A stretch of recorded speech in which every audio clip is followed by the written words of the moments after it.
नमस्कार, मैं आचार्य अनुपम जोली। मिथुन राशि वाले लोगों के लिए आगामी सप्ताह अर्थात 10 अगस्त से 16 अगस्त के बीच में ग्रहों का आपके जीवन पर प्रभाव और उसके समाधान को लेकर आया हूं। शुरुआत चंद्रमा से करते हैं और चंद्रमा की शुरुआत आपकी राशि से हो रहा है, मतलब मिथुन राशि से हो रहा है। तो इस हफ्ते चंद्रमा मिथुन राशि से लेकर कन्या राशि पर्यंत सफर करने वाले हैं, क्योंकि सप्ताह की शुरुआत आपकी राशि से हो रहा है। तो जब आपकी राशि में जब चंद्रमा आता है तो मन का उत्साह बढ़कर होता है, सुखद सूचनाएं मिलती हैं और जो रुके हुए काम है उसमें तेजी लाने की ऊर्जा या कह सकते हैं आत्मविश्वास बढ़ जाता है।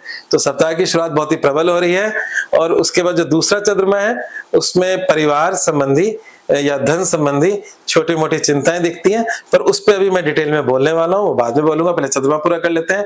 तृतीय चंद्रमा बहुत ही अच्छा है। तृतीय चंद्रमा आपके पराक्रम को बढ़ाने वाला, नए पुराने मित्रों से आपको मिलवाने वाला और साथ ही साथ सामाजिक कार्यों में आपका बढ़ चढ़ के हिस्सा लेना और कहीं ना कहीं आपके कार्यों की प्रशंसा होना तीसरे चंद्रमा में लिखा है। अंतिम चंद्रमा जो सप्ताहांत है वो मानसिक चिंताओं वाला साबित हो सकता है, क्योंकि वो चौथा चंद्रमा होगा, कन्या का चंद्रमा होगा और वो है आपका 15 अगस्त सुबह 9:35 से आपका चंद्रमा चौथी राशि में आ जाएगा और वो वैसे 17 अगस्त तक रहेगा। तो कुल मिलाकर बात है कि सप्ताह के अंतिम 2 दिन जो हैं 15 और 16 तारीख आपकी मानसिक चिंताओं से ग्रसित रहने वाली है। तो ये था आपका सप्ताह।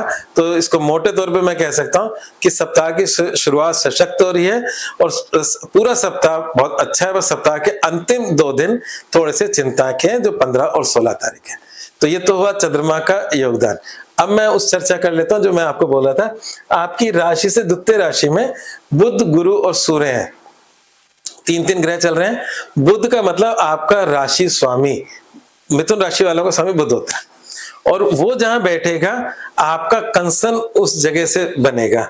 तो इस समय उच्च के बृहस्पति का मतलब मॉरल वैल्यू, सूर्य का मतलब आपके कह सकते हैं कि पराक्रम, और अगर हम पराक्रम के साथ साथ कहें कि जो भी परिवार के जो उच्चता लिए हुए लोग हैं, उच्च का बृहस्पति ज्ञानी लोग और परिवार में जो लीडिंग रोल वाले लोग हैं वो सूर्य हैं। तो वो हम पिता का कारक बोलते हैं उसे।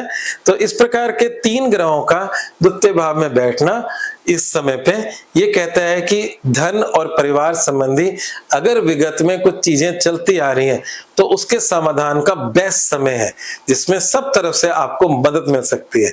तो इस समय का उपयोग करें और अपने पारिवारिक अगर कोई क्लेश पास में रहा है तो उसका समाधान कर लें। धन संबंधी दिक्कतें रही हैं तो उसका समाधान का रास्ता आप खुद निकाल लेंगे। इस समय दैवीय शक्ति आपके साथ है, उच्च के गुरु की, सूर्य के साथ, और आप स्वयं बुध जो आप हो इस घर में बैठे हैं। तो इस समस्या का समाधान आप निकालेंगे निश्चित रूप से।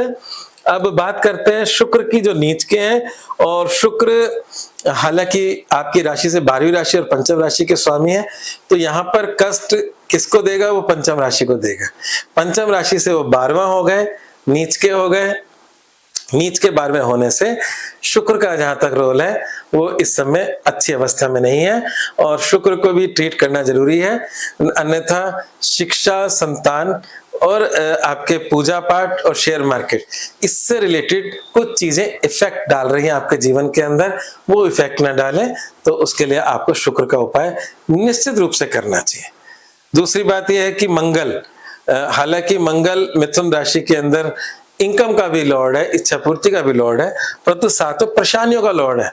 और परेशानियां हमारे पास कब आती हैं? इच्छा पूर्ति की मैं बात करता हूं, हमने लोन ले लिया और कार खरीद ली, इच्छा पूर्ति हो गई, परंतु साथ में लोन चुकाना का तनाव भी आ गया।